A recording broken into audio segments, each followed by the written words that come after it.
just want to mention it here and there. Yeah, well, we can. Trips to Ireland. We can. Fritzy wants. Hello, Fritzy. He called you the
You're very welcome, folks, to Gaelic Park here in Chicago, where we're in for a bumper day of football here, and there's a bumper day of football at home.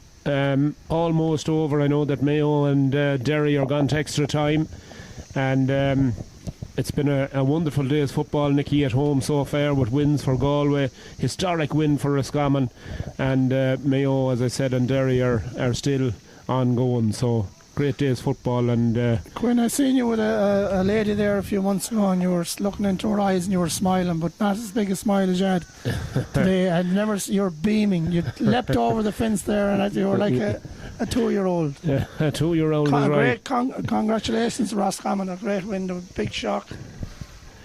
Yeah, certainly it wasn't in the script as far as the pundits were concerned, but we always knew that there was a big performance in that Roscommon team, but we'll talk more about that later on. As far as today is concerned, here at Gaelic Park in Chicago, we've got the Bridgets and Éireann Rovers playing in the Senior Ladies Football Championship. Eagerly awaited tussle between these two senior heavyweights here in Chicago, and it promises to be a good game of football, Nicky.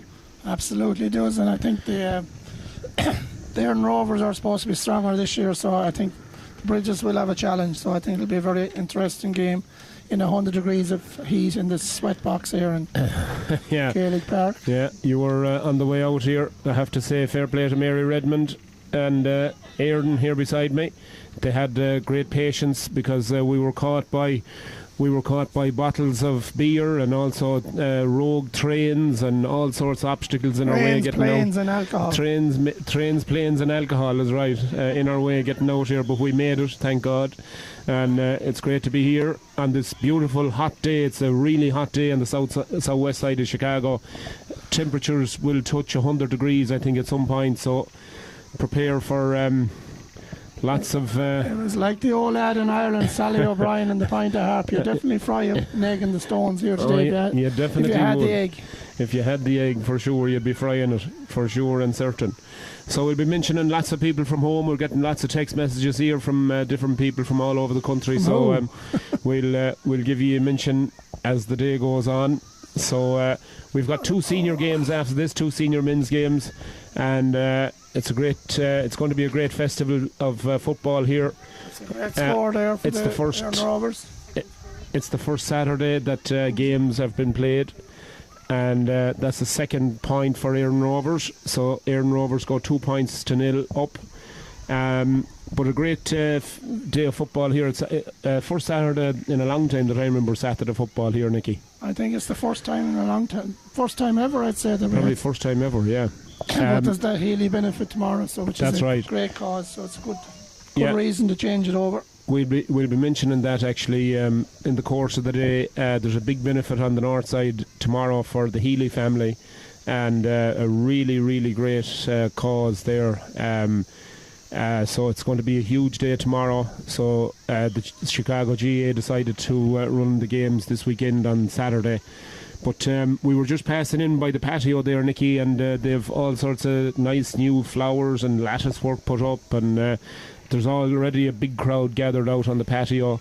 So I think it's going to be a really busy day here today. I think it will, yeah. I think the atmosphere is going to build as the day goes on. Sorry, my voice is usually bad. It's even worse today. So yeah, late night last night, Nicky. No, a bit of an old chill. Bit of a chill on the bill as the Bridgets come forward. Long ball in by Mairead Ruan, but it's cut out there by the Aaron Rovers defence, and I think it was Claire Fitzsimons there that was out first to the ball, and the Aaron Rovers now through Ciara Murray come on the attack. Long ball is played in there, but it's well cut out by Lauren Martin, and Lauren gives it out long, but it's cut out once again. The Aaron Rovers, Nicky, are up for this by the looks of them in this early stages. They're gone 4 points up to nothing. They're definitely here for the fight, no doubt. Yeah. Somebody did say to me during the week that they were going to be very competitive this year, so yeah, they've definitely shown it in the first 5 minutes of the game. Absolutely. Yeah, that was a great turnover there. And they had to wait for you for a half an hour, so it made it even. Yeah. They were in the sweat box there in the dressing room for an extra half an hour waiting for the commentators to come, so it's an even greater achievement. The two fools coming. Yeah, the two Ronnies.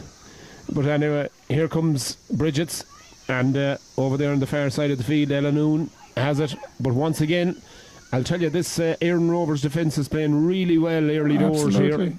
But Bridget's win it back there in the middle of the field, and Mairead Ruan with it now tussling there hard. Oh, there's a bit of a slap out there by a bit after. Yeah. I think the ref decided to ignore it. Shalene Trill there, the centre back for. In fact, he didn't. He decided to throw the ball up. And once again, Aaron Rovers come away with it with Colette Cleary. That distinctive blonde ponytail. Colette gives it in long, but it just bounces over the head there of Ava Lambert, and the Bridget's girls come away with it with Megan Flynn. Megan, one of three sisters, and three great footballers indeed they are. Absolutely.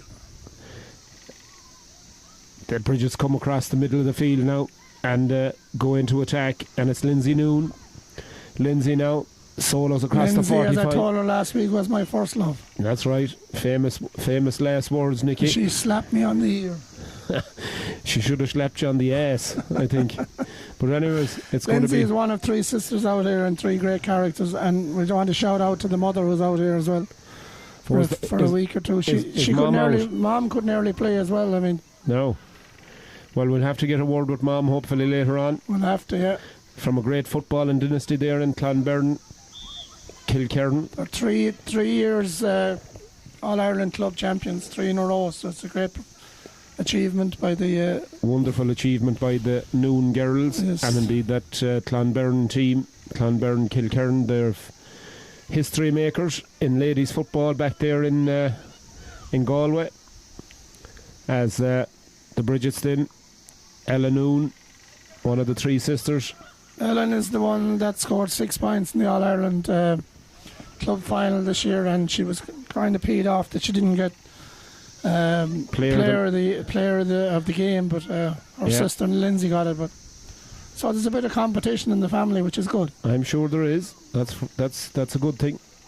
As Caitlin Fitzsimons then kicks it out and goes long, and it's picked up there by Caoimhe Evans. Caoimhe now full of running down the far side of the field, kicks it in there, but the Bridges ladies are one turned over there by the Bridges. Claire Calevey, a daughter of the legendary Tony. Yeah, Tony and Cathy. And Mike Calevey captained the Tones a few years ago to win the North American. Definitely Chicago. Yeah. So steeped in football and history, that Mount Bellew family. Absolutely. As the steeped in stubbornness as well, but that's okay. I hope Timber doesn't hear that one, or you'll be for it again. But here we go, long ball up the middle, but it's the Aaron Rovers once again cuts that ball out, but the referee said there was a foul there, and it's going to be a free into the Bridgets, and Evie Lavelle, I think, was the player on the Rover side that was penalised, and free in going to be taken by Maria Drouin, star player for the Bridgets. Absolutely a starlet. For sure. She'd get on. We've said it several times before, she'd get on. Well, I would have said she got on the Ross Common team, but after your great win today, I don't know. Well, Might have to take that one back. I'll tell you, she might get on it next week. Mairead gets it back, about 35 yards out, gives it over to Lindsay Noon, and Lindsay is fouled. And in fact, that was Hannah Noon. Another Noon.